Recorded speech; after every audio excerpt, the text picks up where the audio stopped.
Thank you for joining us. I forgot the thing. Thank you for welcoming us into your headphones. My name is Chema. And I am Gordy. And this... Nope. And this is the Rollback. Reviewing Nope. Directed by Jordan Peele. What's a Bad Miracle? Residents in a lonely gulch of inland California bear witness to an uncanny, chilling discovery. So we have the new movie directed by Jordan Peele, starring Daniel Kaluuya, Kiki Palmer, and Steven Yeun, and a lot of colorful characters. About a very interesting concept, very strange and sinister and sci-fi and just weird enough for like all the little A24 coded kids to have a good time at the theater this weekend. So I saw it last night. You saw it a couple weeks back because it released on different schedules here and there. But we finally got to see it. I got to see it on IMAX, which I've heard is like the preferred way to see it because it was filmed with IMAX cameras. So I have thoughts on that. I don't know how you saw it, but my enjoyment of the film might differ because of this. So, I want to hear what you think because I've been very like, don't tell me anything. I want to experience it and then we can talk about it. So, what did you think about Nope? Initially, I thought, shit. I thought it was going to be more of a horror film. It turned out to be more of a creature feature. Granted, horror is technically a creature feature. They're in the same category. I was expecting more of like an Exorcist, scary aliens popping out at you kind of film. Like more of a Conjuring kind of film versus it's still a creature feature horror film, but like in a very different way. Peele, like he's... Oh my god, it's insane. The fact that he made a monkey. Like, he thought, you know what? I'm going to use a monkey from a TV show and make that one of the scariest visuals you've ever seen. Also, the UFO is the alien. Like, stuff like that. He's able to use these out-of-nowhere tropes. Also, very human story issues between, brothers and sisters. There's an emphasis on spectacle. There's so much in this film. It's hard to unpack it all in one sentence, but yeah, it's hard to unpack it all in one sentence. I agree. I had a fucking bawling time watching this movie, and I was so excited to see it. I wanted to experience it. Like, I purposefully did not research anything about it. I had only seen one trailer, but Jordan Peele is such an interesting director, and Daniel Kaluuya is such a great actor that I just wanted to see what they did. And Jesus, you start with the monkey, and you start growing from there. And I think this movie has commentary on how we treat others, how we're obsessed with like capturing film and capturing these moments instead of living them, and what is happening.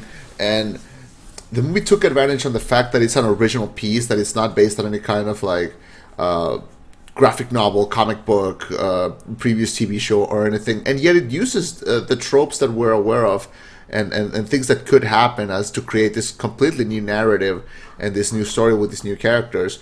Of course, the relationship with the siblings is great. Daniel Kaluuya and Kiki Palmer have great chemistry.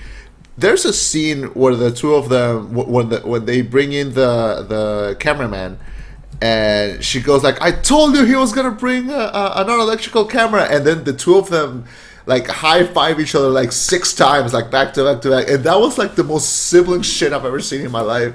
And yeah, it was super funny. They had really let's go, let's get them, let's get this. I remember that. Like they had really fun chemistry, really fun action. And like those two like draw a really nice parallel.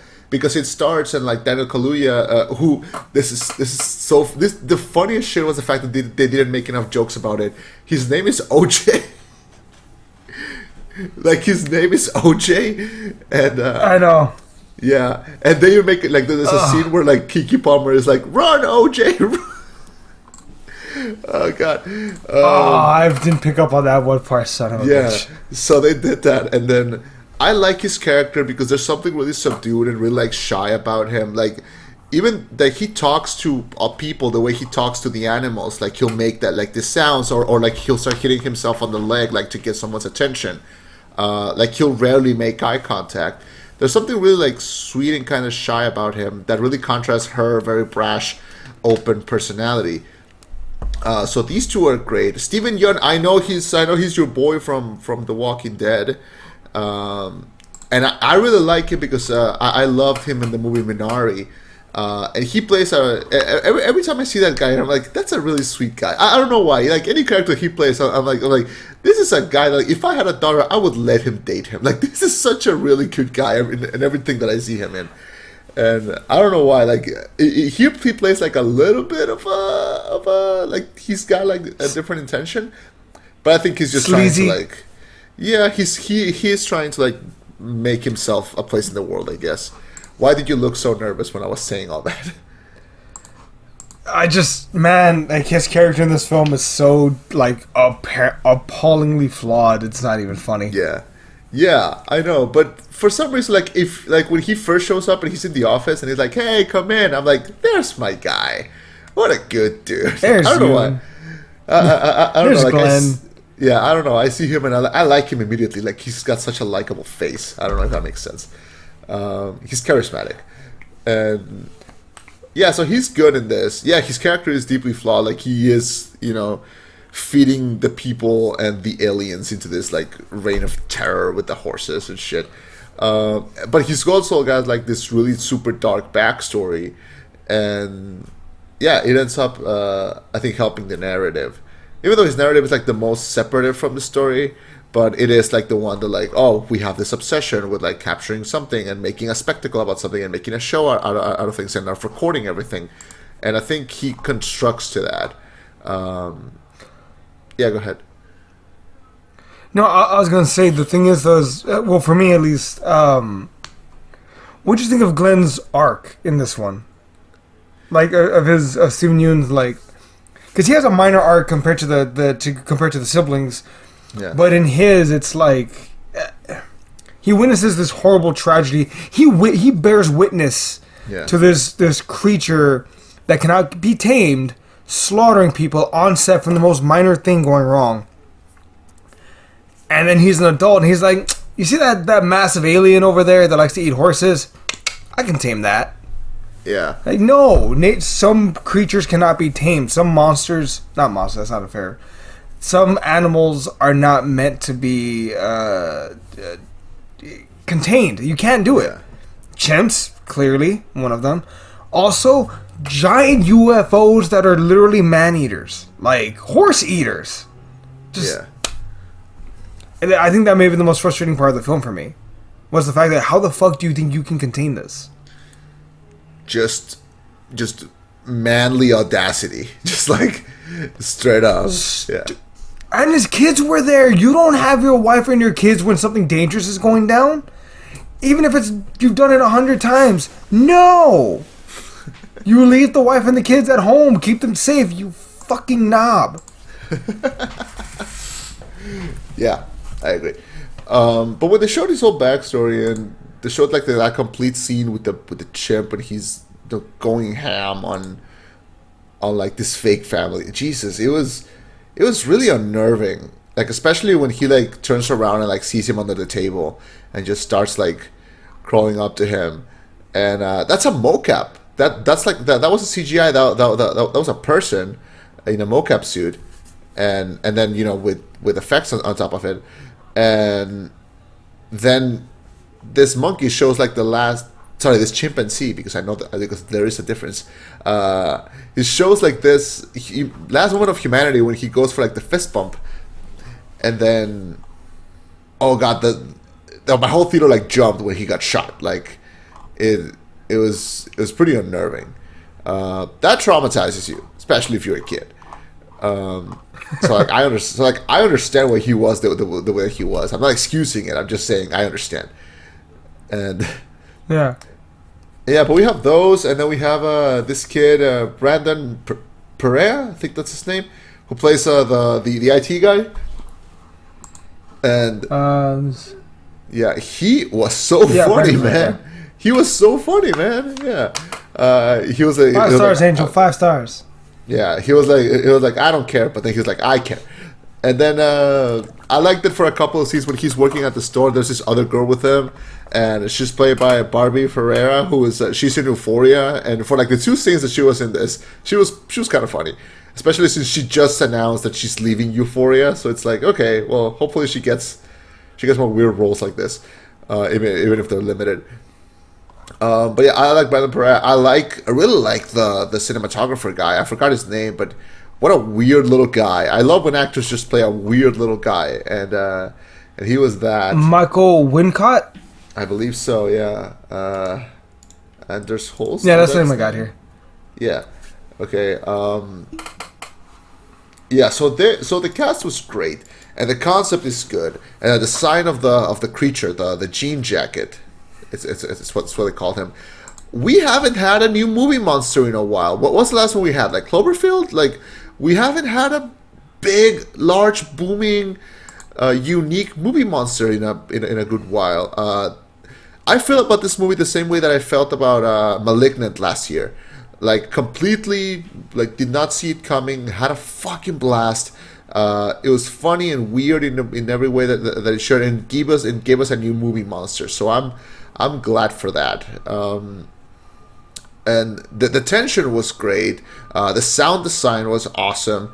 My theater was howling and scared when Daniel Kaluuya goes to see the horses and turns off the lights and then turns it back on, and then he turns them again, and then we see like the little kids dressed that way, like when one of them like stands up and like starts to move really slowly, and then a second one comes out and they're doing the same movements, and then Daniel Kaluuya just goes like, nope, not gonna. And he punches one. Oh yeah, and then he punches one, which is like what everyone thinks they would do in that situation. And then it's like, oh, they were kids, okay. But that was like genuinely unnerving. Like when they start moving like in the same way, and like the design was really unique, and like they didn't show any of the designs in the trailer, so we were all thinking like, are these it? Like, are these the aliens? What a cool design! But okay, they were the kids. They were Yoon's kids. But then we see like the design of the creature, and Jesus Christ, it's beautiful. It's like something out of Neon Genesis Evangelion. It looked amazing. What's it called? I just remember that throughout that whole part, the whole theater and my theater also was like freaking out, like oh, like gasps and whatnot. And then just the second he punches the kid in the face, it's like, oh shit! He actually, like, the whole theater busts out laughing, and then we realize it's a kid, and they run off. Yeah. But there was also somewhat of a disappointment, like, oh, I thought those were going to be the movie monsters. Like, okay, so what is it then? Like, yeah. But he still had the ability to hook everyone in. But also like, okay, so the intrigue was there for a moment. Now it's gone. What are we expecting? I thought the film was going to be more of that. Was going to be more of those creatures versus what does happen. Yeah.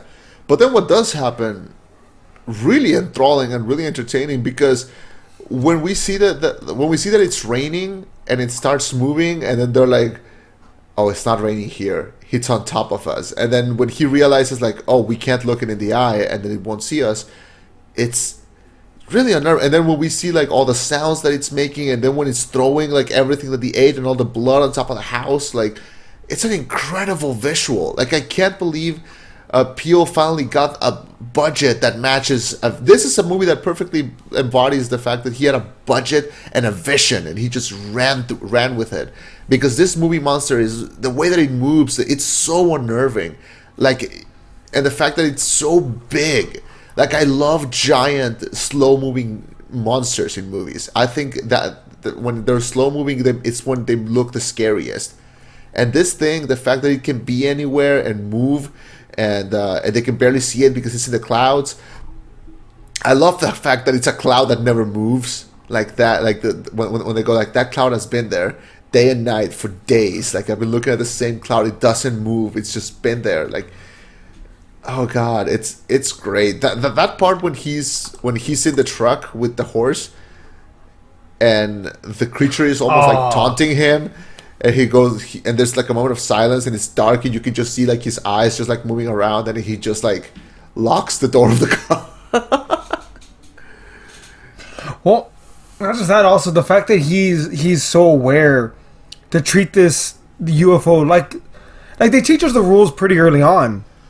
Yeah. As far as like, don't look it in the eye, don't like give it a reason to think you're a threat, like stuff like that.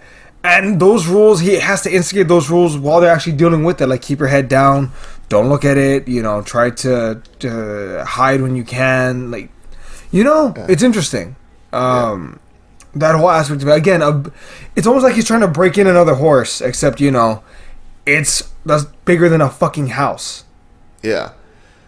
And then, so I like how they didn't, like, the reaction could have just been like, oh, it's there, we saw it, let's get the fuck out of here. But no, the reaction is, let's record it, let's sell it, let's make some money out of this. Which Peele even said, like, that's part of the film, is, like, the spectacle of it. Like, you shouldn't want to do stuff like that. Like, that's dangerous. You know it's dangerous. And yet, you still do it. People still do it as far as the whole, like, watching this creature, trying to get it on film, trying to record it. Dude, you should be getting the fuck out of there or fighting it. Like shoot it. But no, instead they want to take pictures. Yeah. So they ideate this whole plan. They contact this cinematographer guy. They get help from the IT guy, and it leads to a very original looking climax where we see they put this little inflatable dudes that they have outside of like the car dealerships, and they have Kaluuya riding on a horse and to chase him, and then they get interrupted by this idiot guy who just wants to come in and like record it and get everything on film, and that was TMZ. Yeah, and that was like the most obvious part of the movie. Like, okay, this is your message. Like, people are just obsessed with getting footage of stuff instead of just living their lives. Like, this guy was willing to die for that. So, yeah, that's where I was like, okay, I get it. But the rest of the movie, like, was subtle enough to like send that message, and that I think was the most obvious part. But I think sometimes you do need to be obvious with the message. So that was all right. Yeah. What did you think of the plot between the brother and sister OJ and Kiki, as far as like there is some familial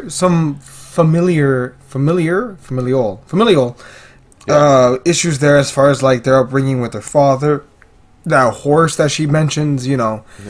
that was supposed to be my horse, but you and dad trained it and sold it or something like that. Like, you can tell there's some hard feelings there. Yeah.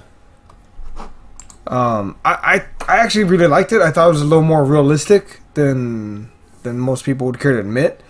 What would you think of that aspect? I think we both get it because we both have sisters. So I think Yeah, you're not wrong. I think that's that's a thing that definitely helps, because when you have siblings, it kind of goes like that. Like sometimes you just, okay, this is a person that I probably wouldn't, because our personalities are so different, that we probably wouldn't have met if we weren't siblings. Like, we probably wouldn't be friends if we weren't siblings, but we are. So we do things. Like, my sister and I are super different, and yet we find common ground every once in a while to like enjoy things together. But yeah, it does. There are some things that I'm like, remember when we were kids, and I tried to staple you to the floor. Yeah, that was fun. And now we grow up and we watch movies together. So it's different. It's sibling stuff, and so I saw that in this because I related to that. They both have like wildly different personalities. He is more married to the job. He is more like, I have a job to do. I have mouths to feed. I have like all of this to worry about. So like, I want to capture the alien. Or like I want to shoot pictures of the alien because it would help like keep the stable going. And she wants to do it because like, what the fuck else am I gonna do? But because you're family, you kind of stick by that. So that's a fun dynamic that we haven't had in movies, I think, in a good while. Like, so that's that I ended up really liking. So I like their plot. I like where it led, like that moment where the two of them are like standing on opposite directions of the creature, and she's in the bike, he's in the horse. It kind of shows that she's modern, he's a little old school, but they're both like tame, like calling out to the creatures so that they can, get their attention. And I love how the eye was like a square that just kept opening up and opening up, and the design was great. It looks so practical and so cool, and it led to one of my favorite moments in the movie. And I'm gonna reference anime again, but Peele, knowing the fact that he was influenced by anime a lot, the creature looks like one of the angels from Evangelion. And then at the end, when Kiki Palmer is escaping on the bike, she does the fucking Acura slide. Like, did you notice that? Oh, that's right. I did not notice that until you pointed it out. She did. I've seen others do it, but yeah, she did do it. She totally did the Acura slide, and I'm convinced that it was on purpose. Like, I'll send you a GIF of it. Like, the Acura slide is so like unique. It's like one of the most like unique moments in film. Like, not even just in anime, but like anywhere else. Like, it's so great that I cannot believe that it's in theaters. And Officer Jenny did it. I'm looking up that fucking Robin did it. Yeah, dude. One of the pictures here is Jordan Peele's Nope. Kiki Palmer did it. Yeah, because she totally did. TMNT did it. Dude, there's so many of these. Yeah, but I don't think it's ever been done in live action. So the fact that it was done, I was like, oh, that was so cool. That healed. That gave me years back to my life when I saw that. Yeah. Huh. You're right. Man, you know what? I'm looking at this picture of Jordan Peele. He does look like an anime nerd. I respect him, though. Yeah, good for him. And yeah, so I can't believe I got to see the Acura slide in live action. That was fucking dope. But yeah, so when you're watching this movie, like, you feel for the two of them, you feel for like everyone involved, and you want them to succeed. Like, you want them to get the picture of that alien, and you want them to commit to this thing. So I think the movie succeeds in that. Like, it gives you that spectacle, and it also gives you like that final catharsis of, oh, they won, like they got it. It's a great narrative. Yeah. Also, them outsmarting the creature. The creature, weirdly enough, kind of learns in the film. Like, when it goes for the silver horse and it hurts it and it spits it out, it's pissed and it just starts dumping blood on their house, and it learns to be scared of those shiny things. It learns to be scared of this, that, and the other. Also, the way she manages to kill it with the balloon, like, yeah. Brilliant. Yeah. And then the whole time when she's like putting coins in, trying to like just get the picture, get the shot, or whatnot. It wasn't in vain. We got this guy. Yeah, it wasn't in vain. Also, fun fact: this film actually had the best opening of any original film since 2019's Us. Guess who made that film? Jeez, no way! This is the highest grossing original film since Us. Jesus Christ! Highest opening week. Because look, here's the thing. Okay. Free Guy had a lot of like pre-existing Marvel stuff in it or whatnot. This movie is not a sequel. It's not based on a book. It's not a remake. It's not a comic book property or anything like that. It's 100%. Hey, I have this idea for this script. Let's do it. And we need think about it, a ton of these. Okay, we need 1 million or more of these. Yeah. Well, Jordan Peele seems to be one of the few directors that can like command, like, hey, I have this script and I'm gonna do it my way. Yeah. You can take it or you can run. It's incredible how, like, I see him and I immediately think of like, I said, bitch.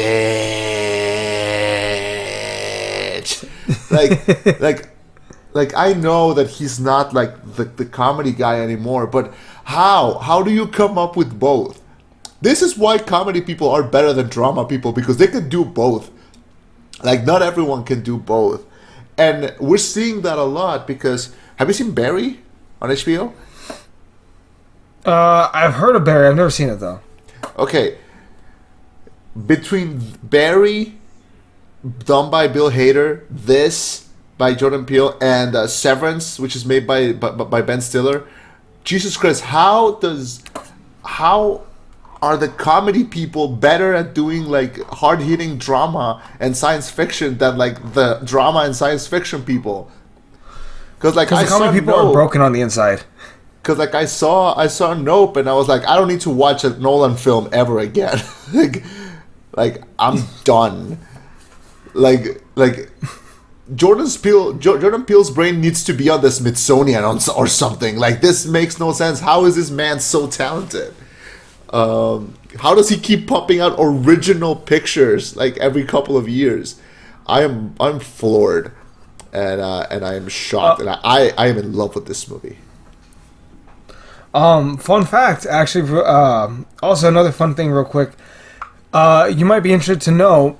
Brandon Pera, the guy that plays Angel, convinced Jordan Peele and Universal executives to let his character live along with OJ. Like initially, OJ and Angel were both gonna die. Also, Kiki was gonna be the only one standing at the end. Yeah, But he convinced them to let OJ and him live in case they do want to do a sequel. Which Jordan Peele is actually like, if I have an idea, maybe we'll see. Like I left them alive as an option in case I do want to do another one. But I don't. But he would have to like. I have to know that it would be a good story worth telling, not just a sequel to make a sequel. I wanted them to live. Like they deserve that win. They deserve to win the situation. Yeah. What's it called? 'Cause, like, But yeah, we never know. Maybe we'll get Nope 2. Or Yup. maybe. Yep.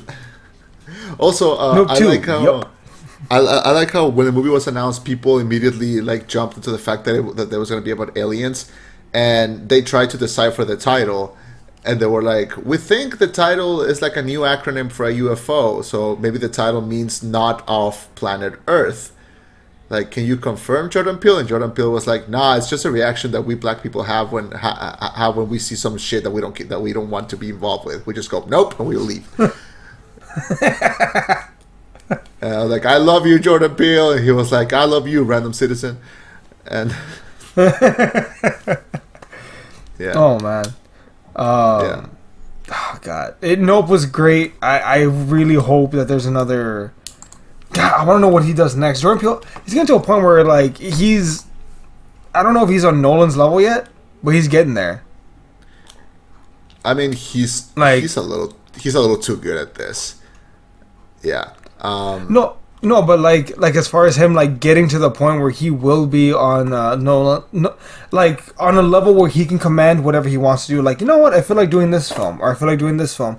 I think he's gonna get to that point where he will. Yeah. Like I don't doubt that he's due for another Oscar. Like he won one for Has Get he already Out. won one? He won Best Original Screenplay for Get Out. Really? Oh, I did not know. Let me see. Yeah. Make a pause.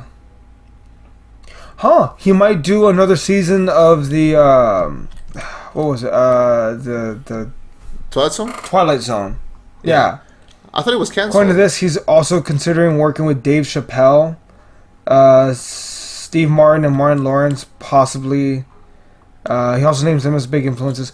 Damn, so he has some ideas for the future. It's just he doesn't know what he wants to do yet. I mean, that's fair. He can like make one movie every like 2 or 3 years. Like he's at that Yeah. point. He can. Yeah, I mean that's what he's been doing, and he's been pumping out hit after hit. Like Get Out and Us were great, and I think, I think that Get Out is still my favorite of his movies. I think I like this one more than Us. Also, I like that someone made this joke, but he said that one day we're gonna look at all of his filmography, and all of his titles are gonna form one long sentence. That would be kind of cool, though. Yeah. That would be kind of cool. That would look great on a shelf, like all of the Blu-rays just like standing next to each other. I can't believe your dumbass bought all of these movies. Nah, I am that good though. You still bought them all. Honestly, I would see this again in theaters.